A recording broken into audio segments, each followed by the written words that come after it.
I watched everyone packing up their stuff and stuffing it in their bags as I sunk lower and lower in my chair. I was ashamed of having just failed an important test and having been asked in front of everyone to stay behind and talk to my teacher.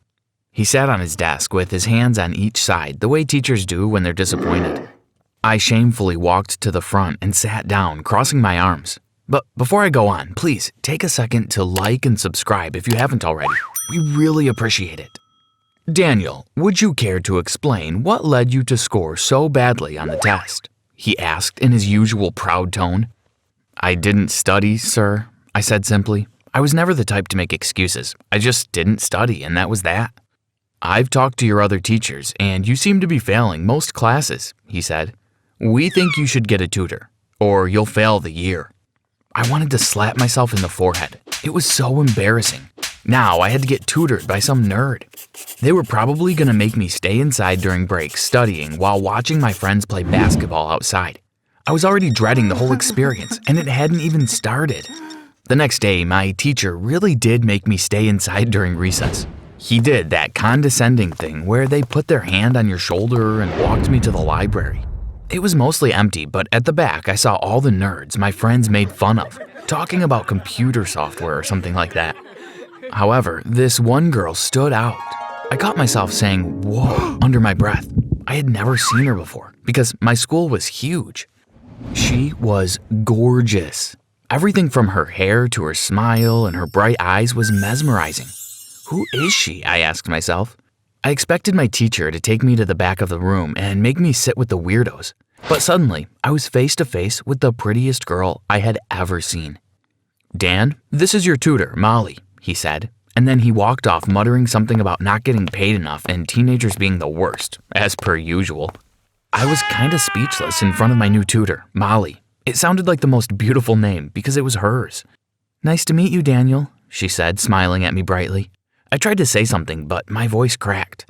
I cleared my throat and said, You can call me Danny. She simply smiled and sat down, getting her books out of her bag. She started asking me a bunch of questions, but I couldn't hear a word she was saying. I was just staring at her. I had never been so dumbfounded. She waved her hand before my eyes, and I snapped back into reality. Hello, you in there? She laughed. Yeah, sorry, I said. You're fine, she replied. She started asking me about the subjects I took and which ones I was struggling with the most. I was super embarrassed. I didn't want her to think I was stupid. I told her my worst subjects and she wrote them down. She wrote down everything I told her about why I struggled at school and took perfect notes. I could tell she was a good student. She was already studying me. Too soon for my liking, the bell rang and we had to get to class. We didn't have any classes together, which upset me, even though it had always been this way. Now when I was in class, I felt like she was missing. I'd look around expecting her to be there, but she wasn't. We started studying during recess and during periods when we were both free. Every word she said stuck in my mind. It all seemed like the most interesting stuff ever said. Soon enough, I had another batch of tests, and guess what? I aced all of them. Molly really turned my school life upside down. I was so filled with gratitude and I was so into her. I couldn't wait to tell her the news. When I saw her, I scooped her up in my arms and swung her around. I showed her my test results and she was just as happy as me. I couldn't help myself. I just had to do it. I asked her to be my girlfriend then and there. To my surprise, she actually grinned and said yes. I don't know why, but I kinda expected her to reject me. I was over the moon. She was on my mind 24/7, and now, hopefully, I'd be on hers too. After dating for 3 months, I wanted to give her a little surprise. It's corny, I know, but I wanted to celebrate our 3-month anniversary. I bought her chocolates, flowers, and I wrote her a bunch of little notes. I stayed behind after school, telling her I had basketball practice, and when everyone was gone, I opened her locker.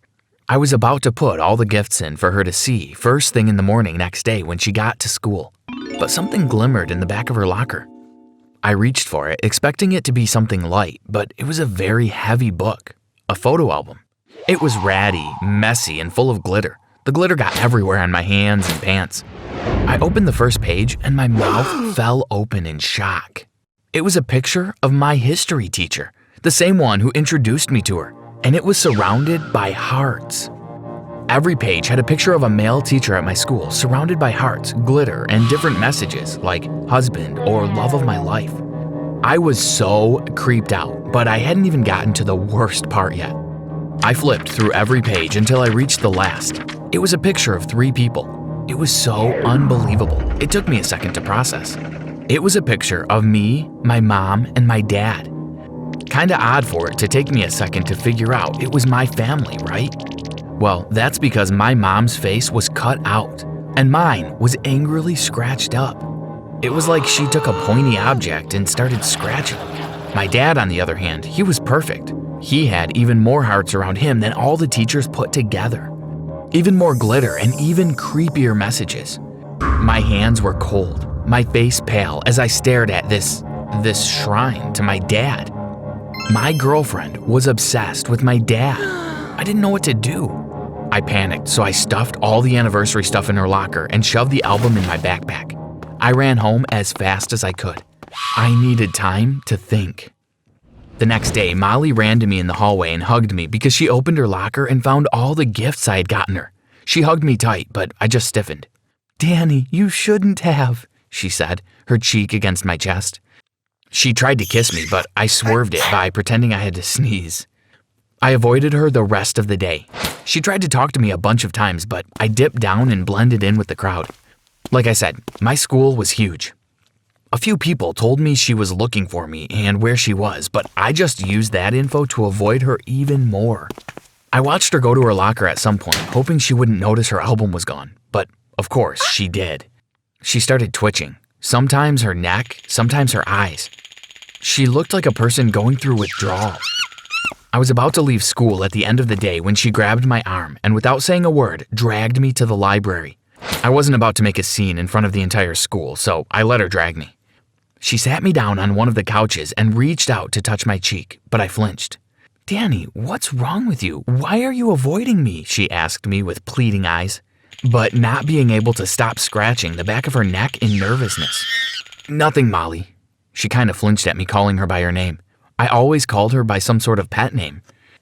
"You're cold and distant. Just tell me what's wrong," she said, unexpectedly grabbing my hand. She looked down at it and she saw some remaining glitter on my hand and under my fingernails. She grabbed my other hand and examined it. I could see how she was connecting the dots in her mind. She looked up at me with a chilling gaze.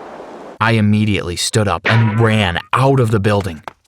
It was pretty late by that time and the sun was going down. I had biked to school that day, so I got on my bike and pedaled as fast as my legs could. It still wasn't fast enough. I was biking on this poorly illuminated road with forest on both sides. The road was on higher ground than the forest. I saw a bright light approaching fast. It was only one, so I guessed it was a motorcycle. Soon, I realized it was on the same lane as me, but clearly on the wrong side of the road. I wasn't sure what to do. Was it a drunk driver?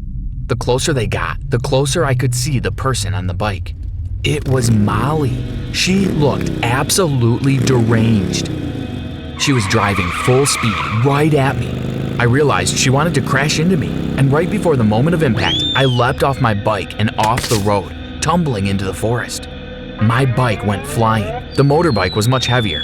I hid behind a thick bush and watched Molly searching for me with a flashlight. "Where are you, Danny boy? Why won't you talk to me?" she said in this creepy, angry baby voice. She ran into the forest and started pointing her flashlight around. She almost spotted me, but I ducked down just in time. While she was distracted, I ran to her bike. She almost caught me. I felt her fingernails graze my back. I rode off on her motorbike, much faster than she could ever go with my now destroyed old bicycle. I rode all the way home, where I jumped off the bike and ran inside.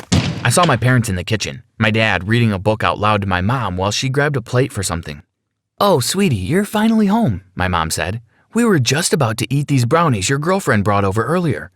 My mom grabbed a brownie and was about to take a bite of it when I slapped it out of her hand. I took the whole tray of brownies and threw them in the trash while my mom screamed at me, asking what the hell I was doing. "They're poisoned," I screamed back. "Daniel, what is the meaning of this?" my dad asked, taking off his glasses. "Molly's insane," I yelled at them. The doorbell rang suddenly, and my mom went to answer it. I tried to tell her not to, but she wouldn't listen. She came back and Molly was standing right behind her. I pushed her away from my mom, yelling, "What are you doing here?" at her. My dad grabbed me by the arms and pushed me away from Molly and my mom. "What is the matter with you, Daniel? You don't push women," he reprimanded. I grabbed my backpack off the floor and opened the album. Molly shrieked not to open it, but I shoved the picture of my mom, my dad, and me under their noses. They both looked at Molly, shocked. Molly stomped and screeched. She ran to my dad and flung herself on him, screaming, "Nothing will ever separate us." My mom got really mad at that, as she should, and clawed Molly off my dad as she kicked and screamed. She pushed the insane girl out of the house and screamed at her in our front yard. All the lights on our street turned on as nosy neighbors came outside to see what all the noise was about. But my mom ran back inside and locked the front door. Molly was left kicking, screaming, and banging on our front door and windows until the authorities arrived and took her away. She was so violent, they had to put her in a straitjacket. She lost her mind that day and was put in a psych ward. That year, I did end up getting amazing grades, but I still have nightmares of Molly looking for me in that forest. Let's just say, I do all my studying by myself now. Tutors can get weird.